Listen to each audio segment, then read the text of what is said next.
Well, this is Spray Love. I'm back for another video. This one is about the latest, I think, latest flanker in a line of fragrance that is like an undisputed masterpiece. It goes like a long way. Everyone knows that name. Presenting it to you here. Bleu de Chanel. And this one is the Parfum. So, I do not own any other Bleu de Chanel. I was not the biggest fan of that fragrance line. I thought that the Parfum was the best smelling of the three, even when I started out. But it's such a gorgeous fragrance, and look at that bottle, you know, it's incredible. And the cap, magnetic cap, just like what? Just like Dior Sauvage. And you're gonna hear that a lot in that video because I'm gonna spray some. It's my fragrance for today, but let's just reapply. And why would you hear such comparison to Dior Sauvage? Well, there is a quick comparison to draw between both fragrances. Bleu de Chanel Parfum. I'm gonna do a video that is just a comparison of the two. But I think Bleu de Chanel Parfum smells a bit like Dior Sauvage Eau de Parfum. And I think that I'm not the only one who sees that, and one of the main reasons is the bergamot, and most importantly, the ambroxan. It is an ambrox bomb, which is nice, you know. We like ambrox bombs, but I was surprised. I didn't remember how much of an ambrox bomb it was. To me, this is the best smelling of all the three fragrances that are in the Bleu de Chanel line. The first one being very citrusy, and more like it's incense and grapefruit, that the combo that really makes it amazing. The second one is great, even better, and the addition of like ambroxan that really is reminiscent more of Dior Sauvage. This one is like a lot more ambroxan, which is even more closer like to Dior Sauvage, and still the grapefruit that just gets along all the different Bleu de Chanel is reminiscent of the mandarin in Dior Sauvage Eau de Parfum. So why would someone like me own both? First off, no idea. I got that one in a trade, and I'm very happy with it because it's very nice. But for like the average Joe, don't buy both. It's redundant. Just choose your favorite ambrox bomb, whether it is Luna Rossa Carbone, the two best concentration of Dior Sauvage, which are Eau de Toilette and Eau de Parfum, or the two more ambroxan focused Bleu de Chanel fragrances that are the Eau de Parfum and the Parfum. The Parfum has really something going on, I think, that is not exactly the same as in Dior Sauvage. So I'm gonna do a video anyway on it. Let's just concentrate on what I think of Bleu de Chanel Parfum. So the opening is very nice. It's citrusy. There's this grapefruit, well-rounded note, very good.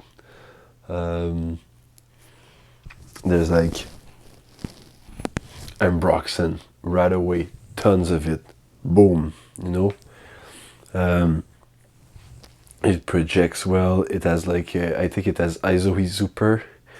That makes it very like good performing, and this is my first impression of it. Like, it's the first time I try it on skin today, and it projects and lasts a long time, that I can say right now.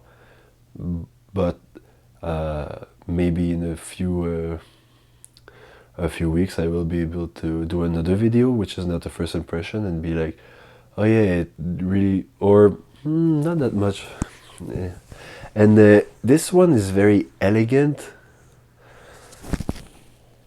I think it's very elegant because of that sweetness and citrusiness, like acidic kind of vibe that it gives off.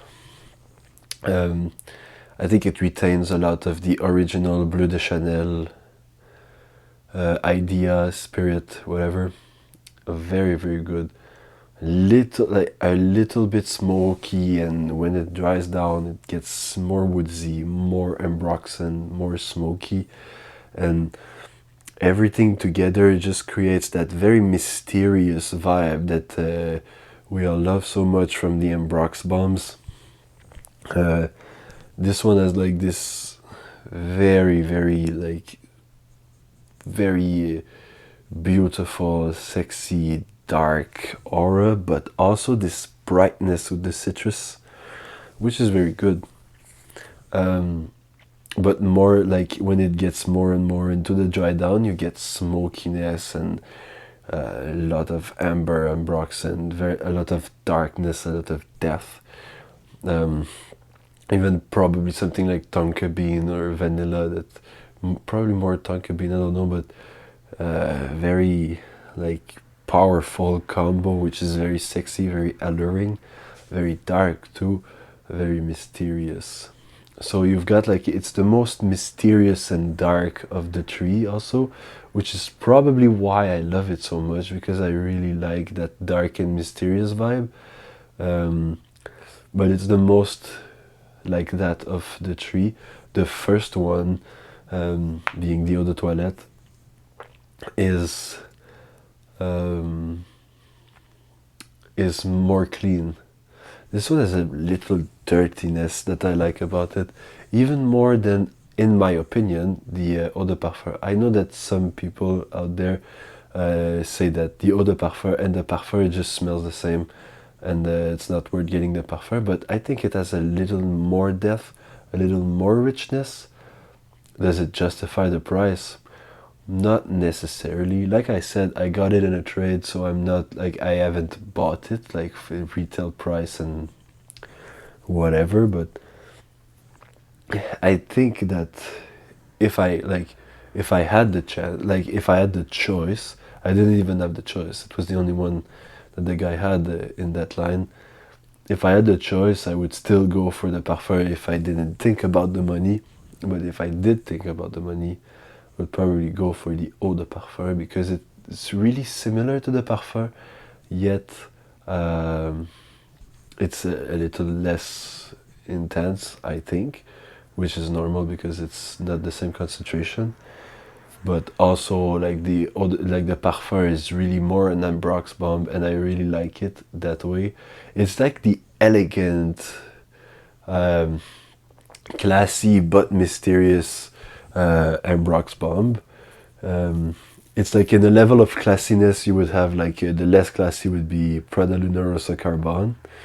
The more classy would be Dior Sauvage. In my case, the Eau de Parfum is really mysterious and more elegant even than the Eau de Toilette.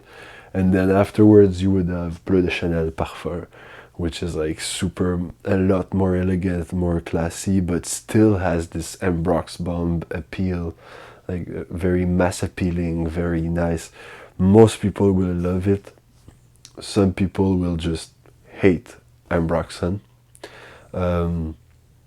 I know that my roommate here, she doesn't really like ambroxan. Everything that has ambroxan that I made her smell, she was like, it smells synthetic, I don't really like it.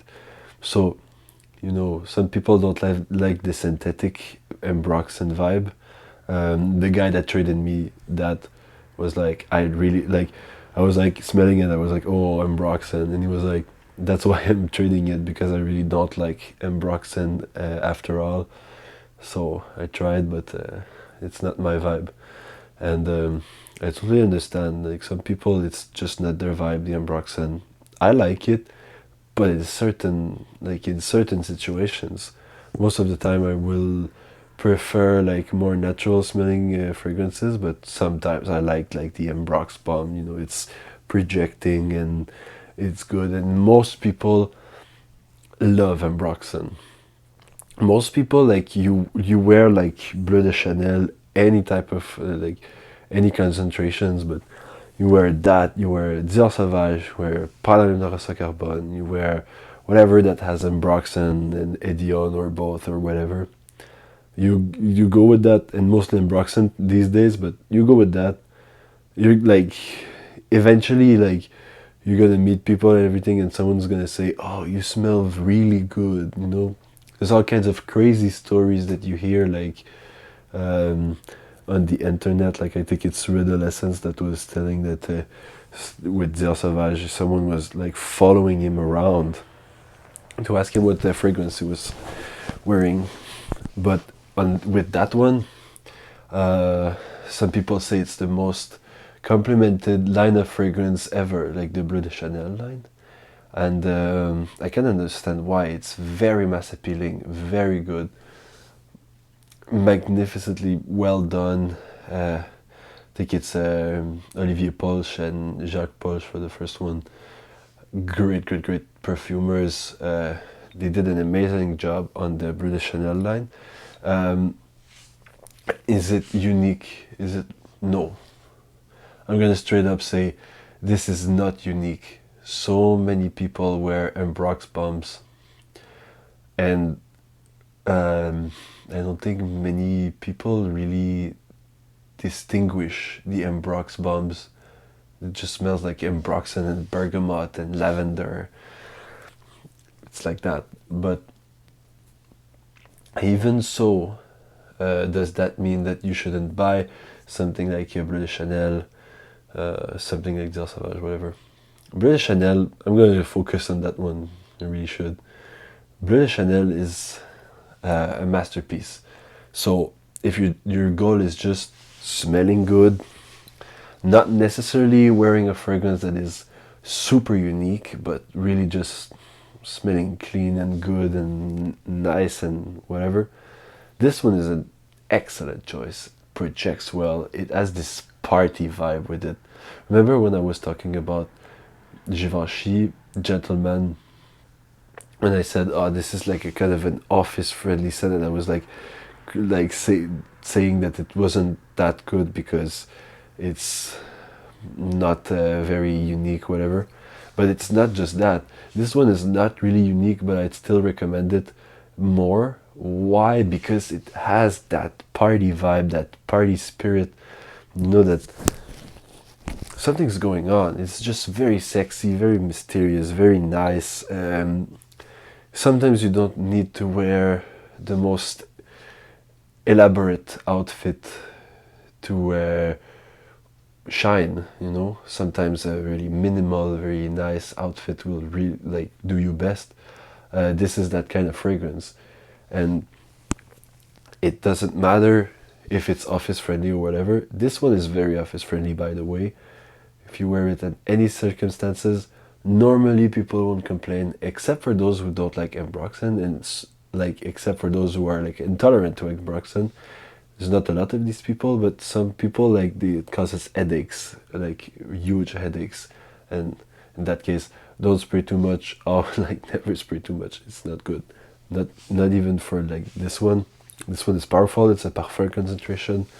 It projects a lot. It's full of ambroxan, so like don't spray too much. But anyway, what I wanted to say about